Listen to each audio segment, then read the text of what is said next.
Mrs. Me Espresso herself. Oh, Rachel, here we go again, picking weird books. God, saucy, what am I, an old lady?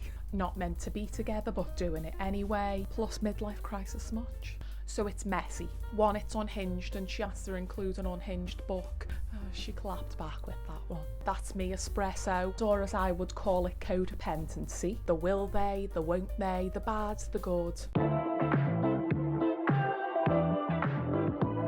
Hi everyone, welcome back to another video. I'm Ray, What Ray Reads. Follow me on Instagram. Yeah, you want to, you do. If you're not subscribed already, subscribe, because why not? Why? So I'm back again. And since I enjoyed making the Chapel Roan reading list, I thought, what other pop girlies can I do? What music am I into? What am I getting down to? I thought I'll do another one, and this one will be for the latest pop princess whose music I've been hammering lately, and that's Sabrina Carpenter, Mrs. Me Espresso herself. So I've been working late because I'm a loser.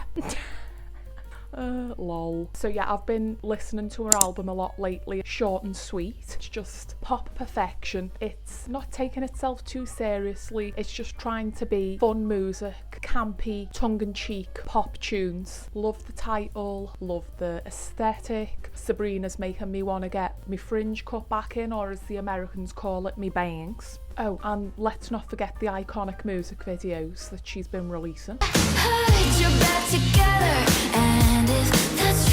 So I thought, let's give the Queen of Summer, Miss Me Espresso, her own reading list. And similar to the last video, I'm gonna sort of stick to the general themes that I picked up from the album. I usually pick out a few themes that I use to do the reading lists. She loves a theme. So here's 6 books that I recommend you check out if you love Short and Sweet by Sabrina Carpenter. So before we get into the books, let's just have a little look at the themes that are on the album. So the album's very much about romantic relationships, short and sweet.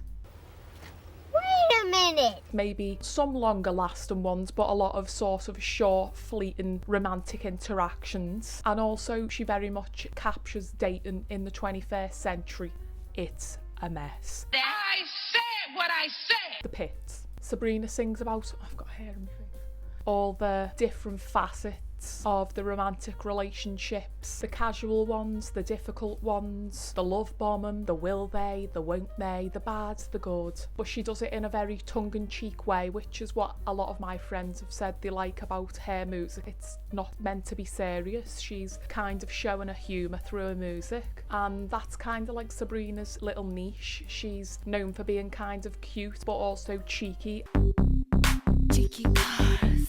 Her music and lyrics are laden with innuendos and little digs and jokes, or clapbacks if you will, and she often delivers them in kind of like a deadpan way. Oh really? Examples: that's Me Espresso, I'm out and do it for ya, I know you're craving some air but the ceiling fan's so nice. Oh, she clapped back with that one. But yeah, they're kind of like her little thing, and she has that whole outro for one of her songs that, you know, she writes kind of saucy lyrics for. God, saucy, what am I, an old lady? Saucy. So the title's in reference to those sort of short and sweet relationships, situationship, rendezvous that she's experienced in her life. But it's also a play on words because Sabrina's like a tiny little 5-foot woman, isn't she? So I'm a tiny little woman! So there's a little background on the album if you're not familiar with her. Go listen to it if you haven't already. Down with the girls. But the main thing to remember is it's not that serious. They're just fun pop tunes to listen to feel good, to listen to with your friends. Bangers if you will. So I'll stop talking and let's get into the books. I mean, I won't stop talking because I'm about to talk to you about books. So the first book is My Husband by Ventura, and this one was highly recommended to me before I read it, and I recently read it and absolutely loved it. Unhinged greatness. And we follow a French woman. She's married and she's completely besotted and obsessed with a husband, and we follow her musings and internal monologue as she explains and almost rigidly sort of documents how much she's obsessed and loves her husband husband and her marriage, and how she tries to keep it alive and sort of thriving in a very unhinged manner. And she's determined to keep the passion and the romance and the love alive in the marriage at all costs, even sometimes at like the cost of her own children. And she carefully plans her life in a days and a weeks and even a years around just trying to be the perfect embodiment of a wife for her husband, even if it's not always reciprocated and she feels it's going unappreciated. And towards the end of the book, she may go a little too far, that's putting it lightly, and it leaves the reader questioning, why is she acting this way? What is it that's making her feel the need to act this way? It's a very complex character study and a look at relationships, and the ending will leave you shocked. And the reason I picked this book is because, one, it's unhinged and she has to include an unhinged book. Two, it deals with betrayal, trust, love, obsession, and just red flag central, to be quite honest with you, and the depths that people will go to feel that they're appreciated. But it's also written in kind of like a suspenseful and almost funny way. Like, I've found myself laughing a lot when I was reading it because it was just like really ridiculous. And I felt like there's themes that Sabrina sings about that are in this book. The obsession, the infatuation, the frustration, particularly with romantic relationships as when you're young, but also in today's society when, you know, everyone is just waiting for the next best thing, and the kind of commitment phobic because they always know, like, just on the phone there's someone else on there. Not this. And I've seen it a lot compared to Gone Girl, particularly Amy in Gone Girl, because of her sort of depraved behaviour. Well, yes! So without saying anything else, that's all I'm saying. Read it, that's your first one. The next book is Funny Story by Emily Henry. And yes, I do recommend Emily Henry a lot because I'm a stan. We've already established I'm a stan. Not my problem. And this book deals with a love triangle, if you will, or triangles. And when I was listening to Sabrina's album, Sharpest Tool, kind of made me just instantly think of this book. In the book, we follow Daphne, who is engaged to be married to the love of her life. She's moved to a different town for him. She's kind of left a family who she's close with, and she's immersed herself in his life, his family, his world. But after his bachelorette... After his bachelor party, he comes home to tell her that he's realised that he's in love with his childhood best friend, Petra, and they've decided that they're going to be together. Well, there it is. And she's like, what? And this sends Daphne into sort of chaos. Her life's sort of, she feels untethered to the new friendships that she created. She no longer feels that she can connect with the people that she's met there, and a job opportunity comes up, so she doesn't want to leave the town, and she ultimately ends up moving in with Petra's ex, Miles, and it gives her somewhere to stay and also someone who's understanding to what she's going through, because they've both been basically left for their other partners. So it's messy. But not only is it messy, it's sweet, it's funny, it's like a comforting read, but it also highlights the realities of like a complex relationship and the realities of sort of being in a relationship with someone who isn't in the same place as you, and they're going down a different path, but you're still on the path and you feel abandoned in a sense. It's mixed signals central, which is what Sabrina says in Sharpest Tool. We were going left and you took a right. Thanks for letting me know. Where were the indicators? It's like nobody wants to use their indicators anymore. So yeah, I think Sabrina captures that dynamic in a song well, and Emily Henry captures it well in a book, and it's just a very feel-good book. I always say that Emily Henry's books remind me of 90s rom-com films, and she's eating it up every time. The next book is a book that I've actually not read yet, but it's an author that I'm very interested in. I've read one of her books and I plan to read a lot more of her books, and that is The Days of Abandonment by Elena Ferrante. And this one's been on my TBR for a while. I've heard really great things about it. The story follows a woman whose life is said to descend into chaos and uncertainty when her husband leaves her and her two young children for a much younger woman. You're joking. Not another one? Really? This again? It's just a bit cringe, isn't it?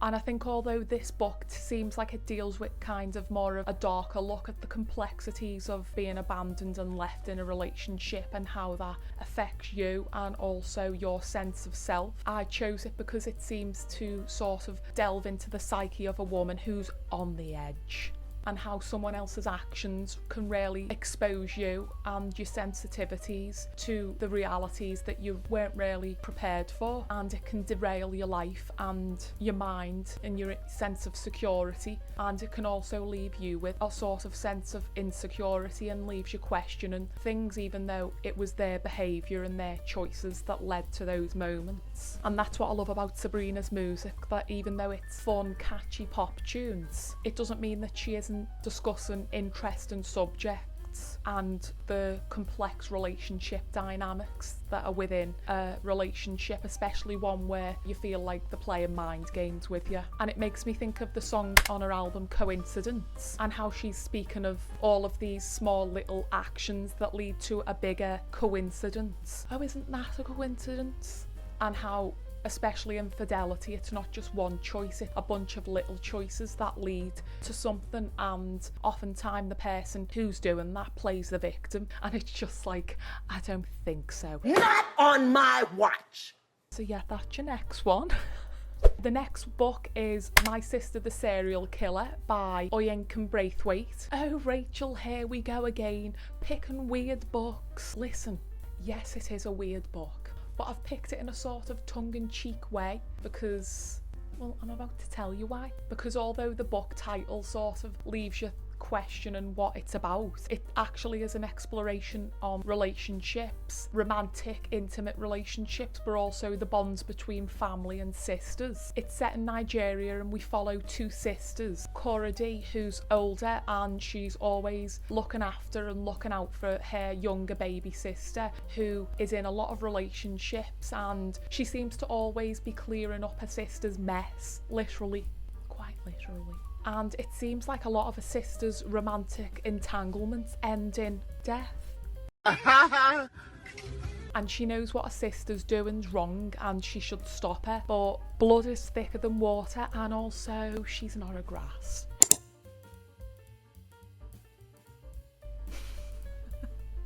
That is until a sister starts dating somebody, a doctor that's in Korede's work at the hospital, and she's like, oh wait, this is a bit too close to home, plus I actually love him as well, so stay away please, as Korede's been infatuated with him for years. And she slowly realises that she needs to sort of readdress this relationship dynamic and protection that she's got in place for her sister, and maybe her sister needs to deal with the consequences of her own actions. She's got a point. And although it's kind of like darker, a bit macabre subject matter, the writing's gripping and comical at times. Plus it fits kind of like the general themes of love, lust, betrayal, obsession, passion, revenge, and actual realities of those situations when all's said and done. I mean, didn't you see the iconic moment there is the Taste music video? I'll wait. I just want you to know one thing, Hell. You brought this on yourself. The next book is Conversations with Friends by Sally Rooney, and I picked this book because it deals with affairs, complicated relationships, not meant to be together but doing it anyway, or as Sabrina would call it, bedchem.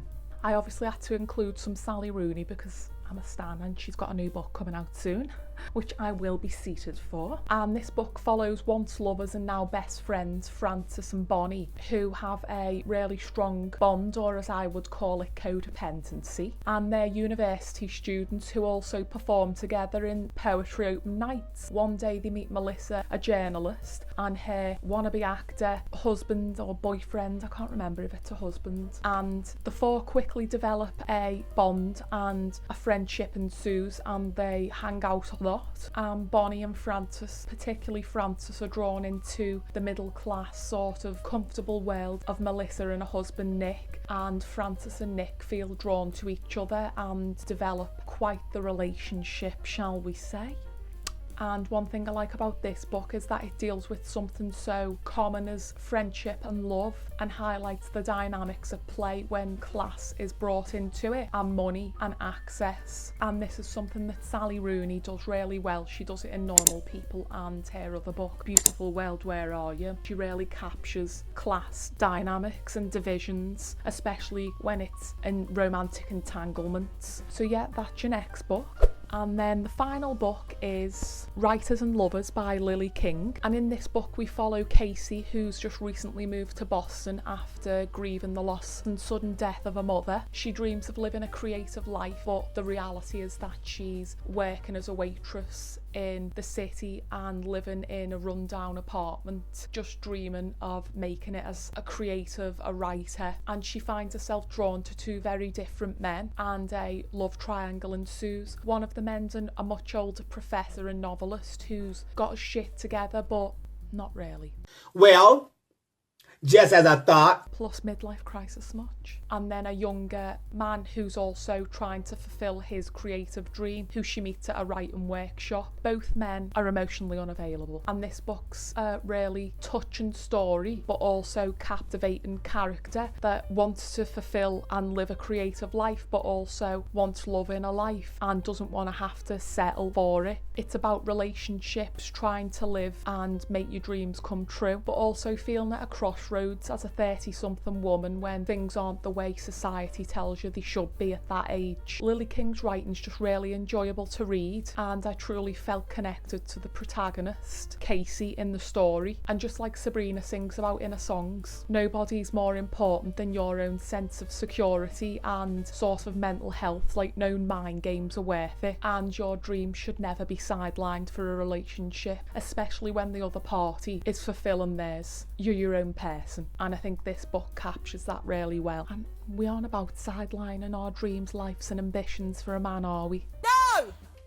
So yeah, there's a little reading list of books that I think follow themes of Sabrina Carpenter's short and sweet album. So I hope you spotted something there that you think, I'm going to check that out. And if you've got any recommendations, continue the discussion in the comments below, because we're always after new recommendations, aren't we? Don't forget to like, comment and subscribe. It means a lot to me, and I appreciate anyone and everyone who subscribes, leaves a comment, watches my video, likes it. You're an icon. I'm here to tell you you're an icon. Okay? I hope you enjoyed the video, and as always, I'll see you in the next one. Bye!